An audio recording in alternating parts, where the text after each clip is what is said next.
Halo para investor semuanya, semoga sehat selalu di tengah pandemi COVID-19 seperti sekarang ini.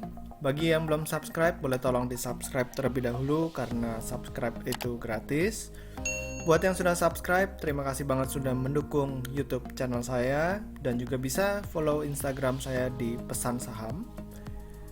Di video kali ini, saya akan membahas sedikit tentang yang namanya notasi khusus. Nah, ini Bursa Efek Indonesia memiliki program yang cukup baru ya, dan mungkin kalian bisa perhatikan bahwa program notasi khusus ini bisa membantu kalian sebagai para investor itu untuk terhindar terhadap saham-saham yang memiliki resiko yang cukup tinggi. Nah, akan saya bahas setelah yang satu ini.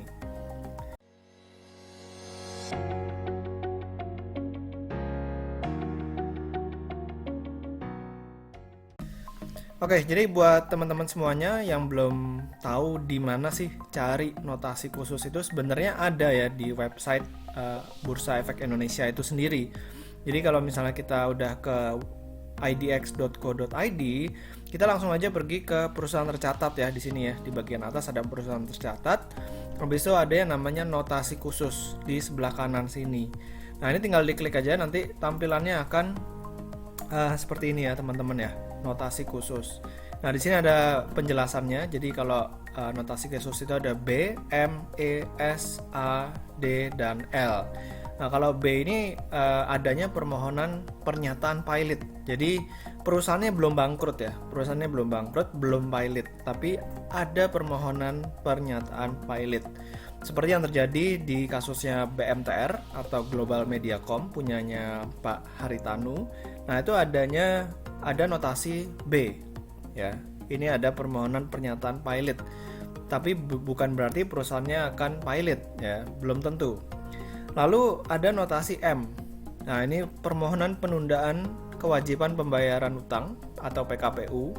Ini seperti yang terjadi di saham Tele ya, Telesindosiop PKPU, dan sekarang sahamnya lagi disuspend ya, Tele itu.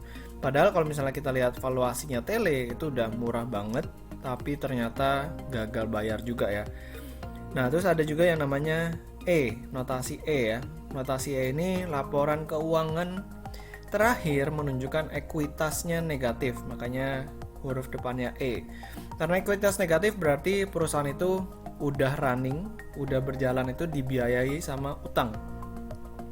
Jadi modal pemegang sahamnya udah nggak ada ya, udah minus, dan perusahaan itu udah benar-benar dimiliki oleh para kreditor.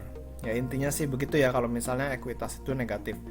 Kalau misalnya notasinya S, nah itu berarti laporan keuangan terakhir menunjukkan tidak ada pendapatan usaha. Jadi benar-benar bisnisnya nggak ada, kegiatan operasionalnya nggak ada revenue sama sekali.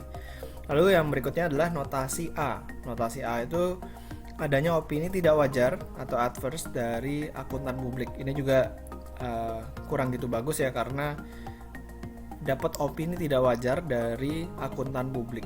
Lalu D, adanya opini tidak menyatakan pendapat atau disclaimer dari akuntan publik. Lalu yang terakhir L, perusahaan tercatat belum menyampaikan laporan keuangan. Nah, ini kalau misalnya suatu perusahaan sering banget telat dalam menyampaikan laporan keuangan, nah ini mesti diwaspadai juga. Takutnya seperti kasusnya Aisyah atau 3 pilar, itu sering banget mengalami keterlambatan dalam submit laporan keuangan. Ternyata laporan keuangannya dimanipulasi.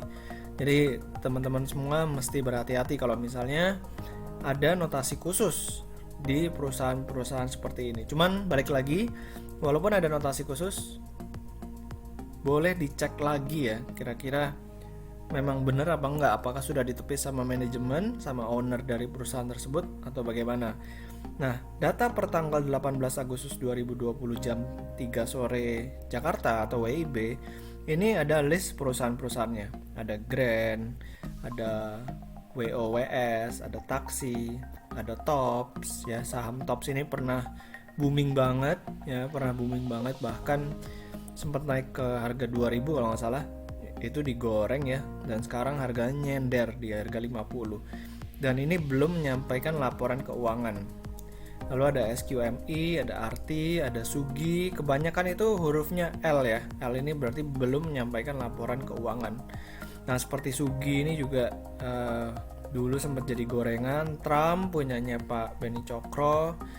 Nah, ini juga belum menyampaikan laporan keuangan, Rimo, dan seterusnya. Nah, ini padahal Bukit Sentul punya land bank sangat besar, tapi adanya permohonan pilot ya B, sama seperti BMTR juga ya. Lalu ada Tele, nah Tele ini PKPU sehingga disuspend ya. Lalu ada GTBO, nah ini contohnya S, jadi tidak ada pendapatan usaha, revenue-nya nggak ada. Cepro belum menyampaikan laporan keuangan. Lalu ada LAPD, nah ini ekuitasnya negatif. Nah kalau contoh dari A, opini tidak wajar atau adverse, itu Home ya, Home itu A. Lalu nah, jadi balik lagi, ini Garuda Indonesia Persero Tbk. Buat kalian yang senang pergi-pergi naik pesawat ya, itu belum tentu ternyata perusahaan itu bagus ya. Walaupun di luar kelihatannya bagus, tapi ternyata ekuitasnya negatif. Nah ini mesti waspada nih ya, kalau misalnya ekuitasnya udah negatif, artinya pemegang saham itu udah nggak punya modal lagi di sana. Perusahaan itu udah bener-bener runningnya itu dibiayain sama utang.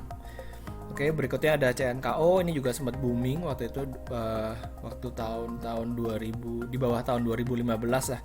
Ini CNKO sempat booming, sektor batubara ya. Terus ada INTA, ekuitas negatif, dan seterusnya. Kalian bisa baca sendiri di websitenya Bursa Efek Indonesia. Intinya adalah kalau misalnya perusahaan ini, kalau perusahaan yang kalian incer atau yang kalian miliki sekarang itu memiliki notasi khusus yang ada di Bursa Efek Indonesia ini, lebih baik kalian hati-hati ya. Kalau bisa sih hindari dulu lah kalau misalnya nggak ada kepentingan untuk membeli, atau misalnya ada informasi ini sahamnya mau digoreng, ini sahamnya kira-kira kedepannya bakal bagus tapi ada notasi khusus. Nah itu kalian mendingan ngecek lagi lebih dalam supaya kalian pede. Jangan sampai kalian beli kucing dalam karung ya. Pokoknya kerjakan pekerjaan rumah kalian sebelum membeli saham. Kalian mesti ingat di balik saham itu ada perusahaannya. Oke, demikian dari saya tentang notasi khusus. Semoga video kali ini bermanfaat. Bagi yang belum subscribe, boleh tolong di subscribe terlebih dahulu. Dan juga bisa follow Instagram saya. Sampai ketemu di video berikutnya. Selamat berinvestasi.